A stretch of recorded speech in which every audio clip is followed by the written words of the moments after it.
దేశంలో ప్రజాస్వామ్య వ్యవస్థను దెబ్బతీయడానికి బీజేపీ పార్టీ కుట్ర పన్నుతోందని, దేశంలో ప్రతి పౌరుడికి ఓటు హక్కు పవిత్రమైనదని వేములవాడ నియోజకవర్గం యూత్ కాంగ్రెస్ అధ్యక్షులు న్యాత నవీన్ అన్నారు. చందుర్తి మండల కిష్టంపేట గ్రామంలోని 122 బూత్లో ఓట్ చోరీ కార్యక్రమాన్ని శనివారం నిర్వహించారు. ఈ సందర్భంగా నవీన్ మాట్లాడుతూ, ప్రజాస్వామ్యంలో ప్రతి పౌరుడు ఓటు ఒక పవిత్రమైన హక్కు అని, ఆ ఓటు చోరీ చేయడం అనేది ప్రజాస్వామ్యంపై నేరం. దేశవ్యాప్తంగా జరుగుతున్నటువంటి ఓట్ చోర్ ఉద్యమంలోని భాగంగా ప్రజలకు ఓటు హక్కు విలువలను గుర్తు చేయటం, ఓటు చోరీ జరుగుతున్న దేశాలను, రాష్ట్రాలను, గ్రామాలను బూత్ స్థాయిలో గుర్తించి నిరోధించాలని సూచించడం జరుగుతుందన్నారు. దేశంలో జరుగుతున్న ఎలక్షన్ కమిషన్, బీజేపీ పార్టీలు కుమ్మక్కై లక్షలాది ఓట్లను చోరీ చేసి గత ఎన్నికల్లో గెలిచారని విమర్శించారు.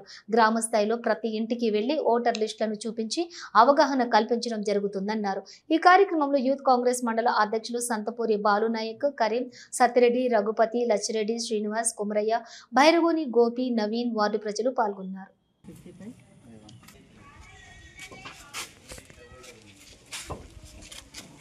ఇంటి పేరు ఏంటిదే?